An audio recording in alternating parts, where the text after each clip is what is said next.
sekali milih anggota DPRD, sekali milih, ya sudah, DPRD itulah yang milih gubernur, milih bupati.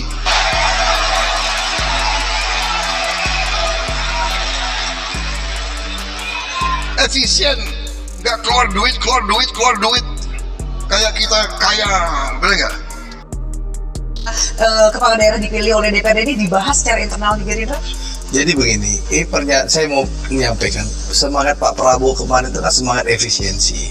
Beliau melihat bahwa sistem partai politik ini begitu mahal, buang-buang anggaran, dan semangat efisiensi ini beliau mengusulkan ya untuk menjadi bahan diskusi kita semua agar ini bisa dibahas.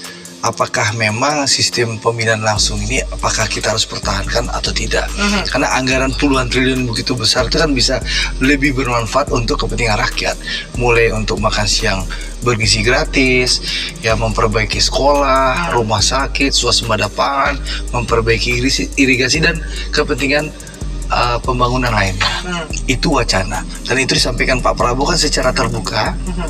Bukan di belakang layar, di acara di depan ketua umum partai politik yang ada di acara HUT Partai Golkar. Harapannya ini bisa didiskusikan secara demokratis dan sesuai dengan koridor UUD 1945. Itu semangatnya.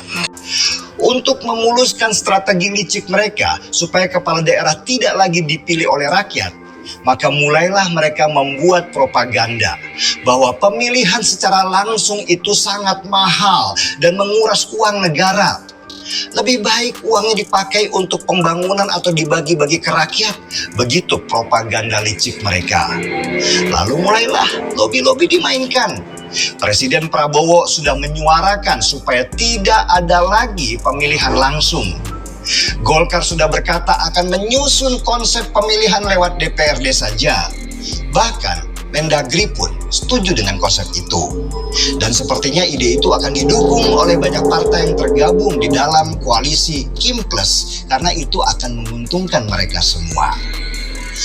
Yang menyedihkan ya, rakyat kita tanahnya diambil. Kalau kita ke pabrik, haknya untuk hidup layak juga diambil. Kita ke daerah tambang, sumber daya alamnya diambil. Mau pilkada, hak bersuaranya pun diambil. Janganlah. Paling tidak kalau toh tinggal suara yang tersisa, yuk kita berikan sama rakyat. Kalau tanah sudah nggak jelas punya siapa, udara tak jelas punya siapa, sumber daya alam sudah tak jelas punya siapa, hak untuk hidup layak juga tidak jelas punya siapa, ya ayo kita pertahankan suara kita ini. Jangan mau diambil lagi. Jadi standingnya PDI Perjuangan menolak? Menolak dong, itu pertama. Kalau alasannya kemudian biaya mahal, biaya yang mana? Kalau biaya mahal itu karena memang kita gede banget negaranya, rakyatnya banyak sekali. Wajar berarti ya? Ya, tapi kalau kita bagi dengan jumlah DPT, maka biaya per orang itu cuma Rp184.000. Jadi dengan Rp184.000 itu rakyat kita berikan hak untuk menentukan siapa pemimpin di daerahnya. Siapa yang nanti akan menentukan tambang di daerahnya jadi apa, pohonnya jadi apa, kebun jadi apa, dan sebagainya. Mereka mau pilih sendiri, jangan diambil dari mereka. Karena kalau kita lihat perorangan seperti itu murah. Dan sebenarnya itu juga turunnya rakyat kok. Untuk uang apa, KPPS ya dulu ya? KPPS, apa segala macam itu banyak itu komponennya. Saya sudah baca komponennya banyak sekali. Untuk seluruh komponen itu satu TPS itu kira-kira 12 sampai 14 juta rupiah. Di luar distribusi dan sebagainya. Artinya itu turun juga ke rakyat.